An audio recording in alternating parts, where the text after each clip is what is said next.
The favourites for the Premier League title, as we go into the second half of the season, are one of the greats of the English game, looking to restore themselves to former glories. For those of you living in a cave since the summer, no, Manchester United are not running away with their first title in a decade. And no, Nottingham Forest are making improvements under Steve Cooper, but they aren't quite in Brian Clough territory yet. It's Arsenal who sit 5 points clear at the top with a game in hand over their nearest challengers. So today on Football Reality, we're asking why Arsenal are en route to winning the Premier League. Arsenal have been reaping the rewards of Mikel Arteta's tactics, player management abilities, and success in the transfer market, all of which we covered in this video. But now let's delve into the story of the first half of the Gunners' season and how they amassed 50 points from 20 games, putting them on course to level the Premier League record set by Manchester City a few seasons ago. Start as you mean to go on, an important phrase that can certainly apply to Arsenal in 2022-23. Arsenal began the season with a potentially tricky trip to Crystal Palace on the opening night and put in a thoroughly professional performance to win 2-0, in which new signing Alexander Zinchenko played a starring role. A significant psychological blow, Arsenal had put themselves 3 points clear of their rivals before they'd even had a chance to play, and they went on to win their first 5 matches. Every team has effectively been playing catch-up ever since. Contrast that with the opening match of last season, where Arsenal also travelled to fellow Londoners to open the campaign.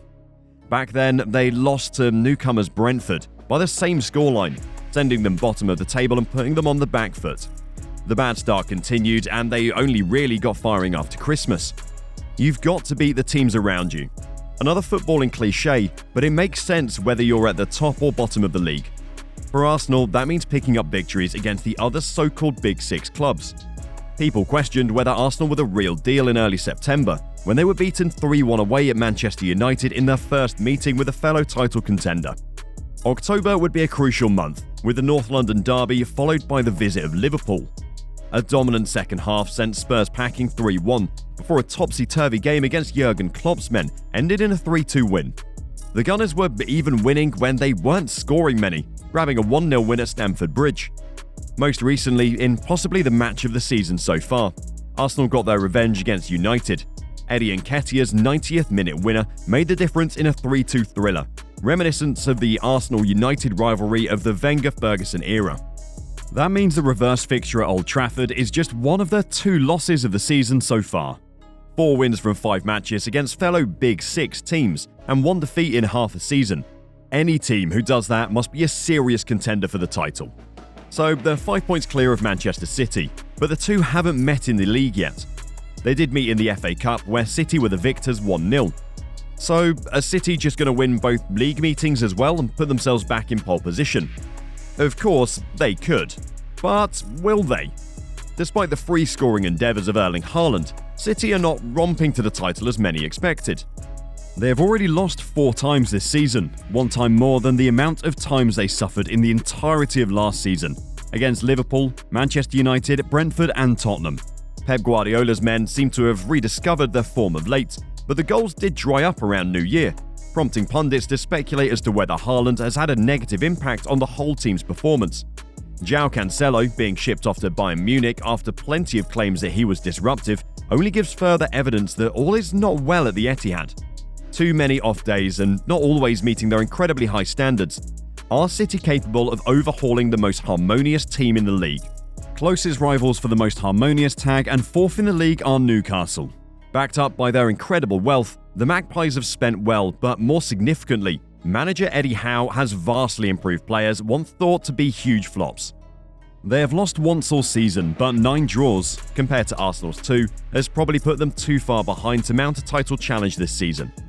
Manchester United and Tottenham are meeting expectations in that they're fighting for a place in the top 4 and a 3rd and 5th respectively.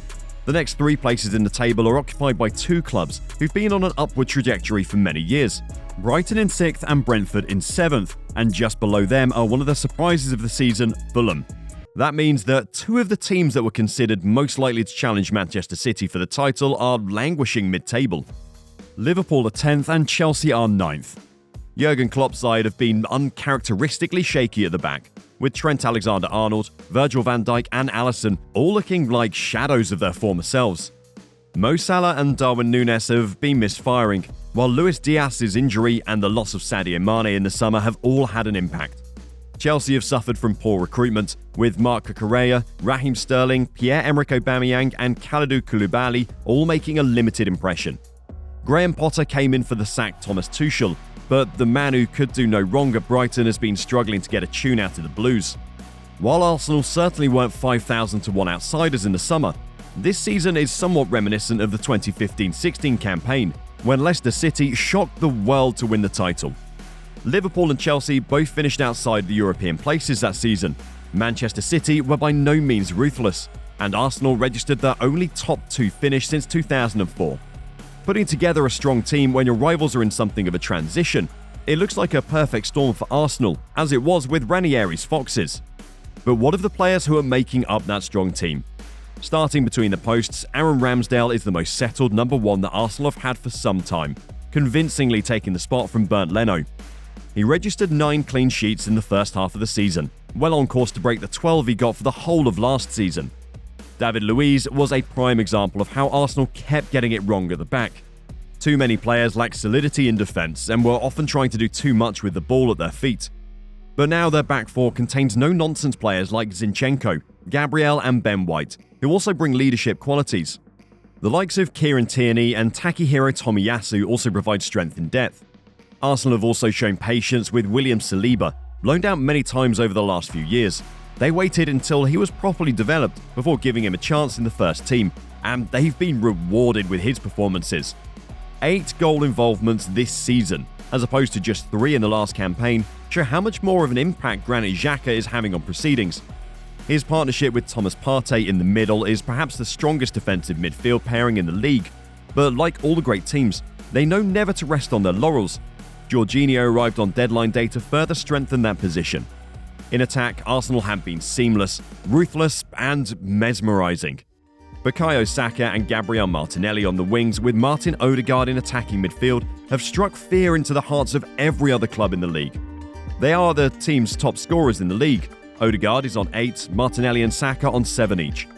These numbers may seem small compared to Haaland's, but an almost exact spread between the three shows how dangerous Arsenal are from all areas of the pitch. Up front, new man Gabriel Jesus was on fire before getting injured, but Arsenal had Eddie Nketiah ready to pick up the mantle. 5 goals for Jesus and 4 for Nketiah makes the centre-forward position even more deadly than the other 3 attacking positions. A better defence, a cohesive midfield, and goals from all areas. Rivals falling by the wayside, winning the 6-pointers and grinding out results. Is it any wonder that Arsenal are now clear at the top of the Premier League table? In light of the recent investigation where Man City has been charged by the Premier League for breaking over 100 financial legislations, one of the potential punishments they might face is points deduction. If this punishment is put in action, then it might be even easier than anybody anticipated for Arsenal to win the league. Time to hear what you think. Are Arsenal set for a first Premier League crown in 19 years? What is the main reason for their great start? Are they simply benefiting from other teams having a poor campaign? Leave us a comment below, and while you're here, subscribe to Football Reality for more amazing videos.